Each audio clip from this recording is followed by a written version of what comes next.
चलो कोई बात नहीं। देखो हम लोग यूपी बोर्ड क्लास 9 का बायोलॉजी का चैप्टर 1 पढ़ रहे हैं और कल हम लोग मतलब सेल के बारे में यानी कोशिका के बारे में पढ़ चुके थे और कल हम लोग कोशिका सिद्धांत पढ़े थे। तो कल हम लोग 2-3 टॉपिक पढ़े थे जिससे हम क्या बताए थे कि मृत कोशिका खोज किसने की थी, तो नाम क्या बताए थे हम, रॉबर्ट हुक ने 1665 ईस्वी में की थी। उसके बाद हम कल क्या बताए थे, जीवित कोशिका खोज किसने की थी, तो एंटोनी वॉन लीवेनहॉफ ने। उसके बाद हम बताए थे कोशिका सिद्धांत किसने दिया था, तो कोशिका सिद्धांत किसने दिया था, तो हाँ स्लाइडेन तथा स्वान ने। मेन नाम याद रखो, स्लाइडेन था पहले का नाम याद रखो ना, एमजे स्लाइडेन, तो दिक्कत हो जाएगा। लेकिन तुम मेन नाम याद रखो कि स्लाइडेन तथा स्वान ने कोशिका सिद्धांत का प्रतिपादन किया था। ठीक है, उन्होंने कोशिका सिद्धांत के अंतर्गत बताया कि जितने भी समस्त जीवधारी क्या होते हैं, छोटी कोशिका इकाइयों से मिलकर बने होते हैं। ठीक, ये बताया था। और उनकी सभी क्रिया कोशिका क्या होती है, सभी सजीव जीवधारी क्या होती है, क्रियात्मक और संरचनात्मक दोनों क्या होती है। फिर उसके बाद जो नई कोशिका होती हैं वो पुरानी कोशिकाओं से मिलकर बनी होती है, ये सब उन्होंने समझा दिया था। ये कल हम लोग पढ़ चुके थे। आज हम लोग नेक्स्ट टॉपिक पढ़ जा रहे हैं, कोशिका के प्रकार। देखो कोशिका किसे कहते हैं ये हम लोग पढ़ चुके हैं, कोशिका खोज हम लोग पढ़ चुके हैं, कोशिका सिद्धांत हम लोग पढ़ चुके हैं। जो जो एमसीक्यू क्वेश्चन बनते हैं वो हम बताते हैं और उसको हम लोग समझते जाओ या उसको अंडरलाइन कर दो कि बाद में तुम लोग को पढ़ के नोट जब तुम लोग पढ़ो तो तुम लोग को ऐसा लगे कि हाँ क्वेश्चन कहाँ से कैसे बनेगा। तो नोट्स जब देखोगे तो हाईलाइटेड रहेगा, तुम लोग को पढ़ने में आसानी होगा। तो उसको नोट्स को अच्छे से क्या करते जाओ, लिखते जाओ कि हाँ ये ऐसे है वो ऐसे, और घर जाओ उसको लगातार क्या करते रहो, रिवाइज करते रहो। बात समझ में आ रही है। चलो आज हमारा जो नेक्स्ट टॉपिक है इसका नाम है कोशिका के प्रकार। ध्यान समझो, कोशिका में जो देखो कोशिका का सबसे प्रमुख मतलब ऐसा तो सभी प्रमुख घटक होते हैं, लेकिन कोशिका का देखा जाए तो उसका मेन जो सेंटर पार्ट है जिसे हम क्या बोलते हैं, न्यूक्लियस यानी कि केंद्रिका बोलते हैं, वह बहुत ही इंपॉर्टेंट रोल प्ले करता है कोशिका विभाजन में। जब कोशिका विभाजन होता है तो क्या होता है, उसका केंद्र के क्या दो भागों में बट के दो कोशिकाओं को जन्म देने का कार्य करता है। तो उसका केंद्र का बहुत ही बड़ा रोल होता है किसमें, कोशिका के अंदर। बात समझ आ रहा है।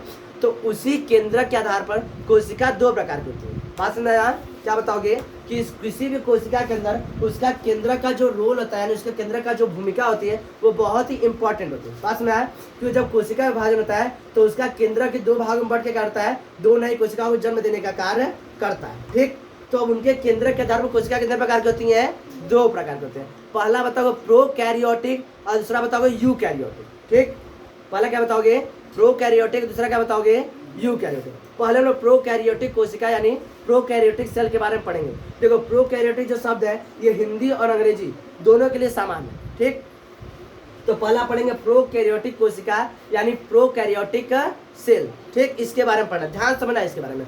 अब इसको हम लोग अच्छे से विधिवत एक एक पॉइंट करके पढ़ेंगे। सबसे पहले हम लोग इस शब्द का मतलब समझते हैं। देखो प्रोकैरियोटिक जो होता है यह दो क्या होता है, दो शब्दों से मिलकर बना हुआ है। पहला प्रो और दूसरा कैरियोटिक। पहला प्रो और दूसरा कैरियोटिक। प्रो का मतलब होता है इंग्लिश में इसको बोलेंगे प्रीमेटिव। क्या बोलेंगे, प्रीमेटिव। हिंदी में बोलेंगे आद्य। हिंदी में क्या बोलेंगे, आद्य।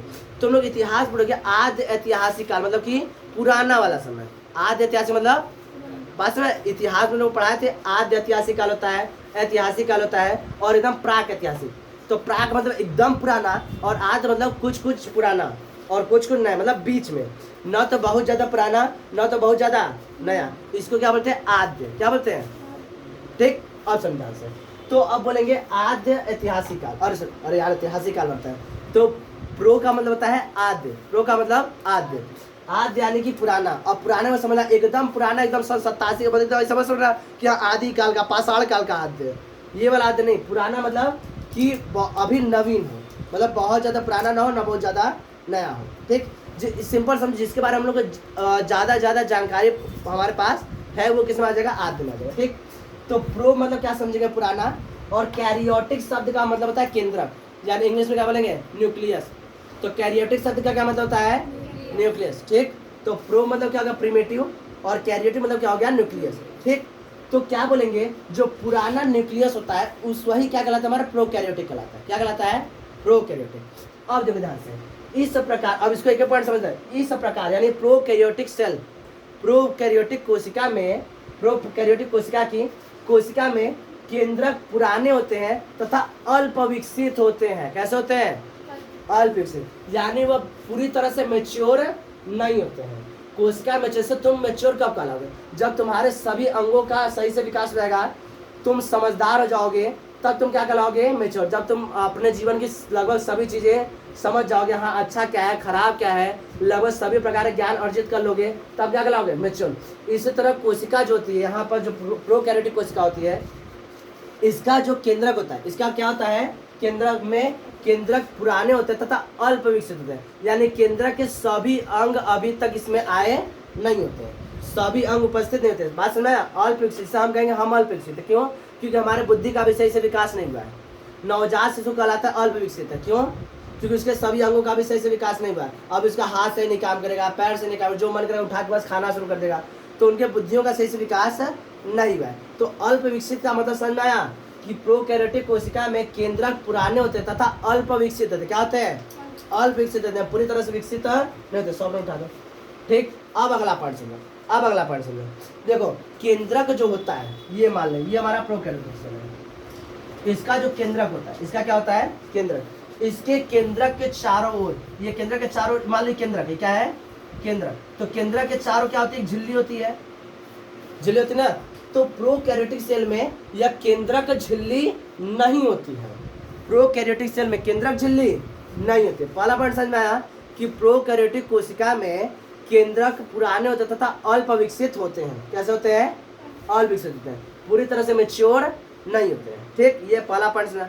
दूसरा क्या बताया कि इसमें केंद्रक पदार्थ, ये केंद्रक हो गया, और केंद्रक में पदार्थ होते, कई केंद्रक होते, केंद्रक पदार्थ होते, इसके चारों ओर केंद्रक झिल्ली नहीं होती है। भाई हम क्या बताए, अल्प विकसित है ना, तो अल्प विकसित मतलब उसमें सभी अंग नहीं होंगे, सभी अंग नहीं, तो एक क्या बताओगे, उसमें केंद्रक झिल्ली भी नहीं है, तबे ना अल्प विकसित है। अगर केंद्रक झिल्ली रहता, उसके हाथ पांव नाक आंख कान दांत गुर्दा किडनी फेफड़ा सब रहता, तो पूर्ण विकसित नहीं हो जाता। बात समझ रहा है। तो इसके चारों, इसके केंद्रक पदार्थ के चारों केंद्रक झिल्ली नहीं होती, तबे ना अल्प विकसित कहला रहा है। बात दोनों पॉइंट समझ में आया। पहला कि इसके केंद्रक पुराने होता तथा केंद्रक क्या होती है, अल्प विकसित होती है, और केंद्रक पदार्थ के चारों केंद्रक झिल्ली नहीं होती है, केंद्रक झिल्ली। बात समझना। अगला, इनमें केंद्र पदार्थ डीएनए, डीएनए का फुल फॉर्म होता है डीऑक्सीराइबोन्यूक्लिक एसिड। केंद्रक के अंदर का केंद्र पदार्थ डीएनए का बना होता है, किसका बना होता है, डीएनए का फुल फॉर्म क्या होता है, डीऑक्सीराइबोन्यूक्लिक एसिड का बना होता है। कोई दिक्कत, केंद्रक पदार्थ का क्या बताओगे, केंद्र पदार्थ के अंदर का क्या बताओगे, इनमें केंद्र पदार्थ किसका बना होता है, डीएनए का बना होता है, डीएनए यानी डीऑक्सीराइबोन्यूक्लिक एसिड का बना होता है। क्लियर, कोई दिक्कत। पहला पॉइंट समझ में आया। दूसरा समझ में आया। तीसरा क्या बताओगे कि इनमें केंद्र पदार्थ किसके बने होते हैं, डीऑक्सीराइबोन्यूक्लिक एसिड के बने होते हैं। कोई समस्या, कोई दिक्कत। अब आगे नेक्स्ट टॉपिक समझते हैं, यार सही है, आगे बढ़ा जाए। चलो नेक्स्ट देखो, इनमें कई महत्वपूर्ण कोशिकांग, इनमें कई महत्वपूर्ण कोशिकांग जैसे कि माइटोकॉन्ड्रिया, लाइसोसोम, गोल्गी कॉय और इंडोप्लाज्मिक रेटिकुलम, जो क्लास 8 में पढ़ाए थे, ईआर, ठीक, अंतःप्रद्रवित जालिका से बोलते हैं, ये सभी इसमें नहीं होते हैं। हम क्या बताए अभी, इसमें बहुत से कोशिका के अंदर कोशिकांग नहीं होते, तभी नहीं अल्प विकसित है। बात सुना रहा है, तो यही से तुम समझते जाओ।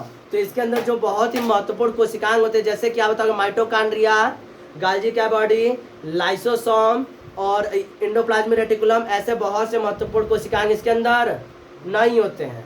क्या चीज नहीं होते। चारों पॉइंट समझ में आया, कोई दिक्कत इन चारों पॉइंट में।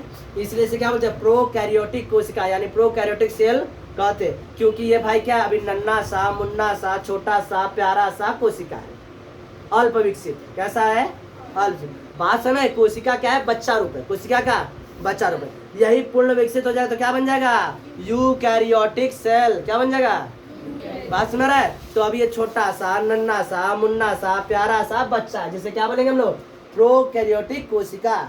इसके सभी अंग अभी तरह से पूर्ण विकसित नहीं है। इनमें बहुत से महत्वपूर्ण कोशिकाएं नहीं होती, जैसे mitochondria, lysosome, endoplasmic reticulum, ER और गोल्गी का, ये सभी इसमें इसके अंदर नहीं होते। अब इसका सबसे महत्वपूर्ण क्या आएगा, इसका एग्जाम्पल। तो इसका एग्जाम्पल क्या बताओगे, इंग्लिश में साइनोबैक्टीरिया, और इसका नीली हरित शैवाल, यह इसका एग्जाम्पल है। यह कैसा है, अल्प विकसित कोशिका है। कोई दिक्कत इसमें। प्रोकैरियोटिक सेल मतलब क्या समझे, छोटा सा नन्ना सा मुन्ना सा प्यारा सा कोशिका। कोई दिक्कत, ये इससे पूरा लिख लो। अब उसके बाद हम नेक्स्ट टॉपिक समझेंगे यूकैरियोटिक कोशिका, जो कि इसी का बड़का वाला रूप है। इसे क्या है? बड़का वाला। ये छोटा सा प्यारा सा, अभी बड़ा हो जाएगा तो क्या बन जाएगा? यूकैरियोटिक कोशिका। इसको लिख लो जल्दी।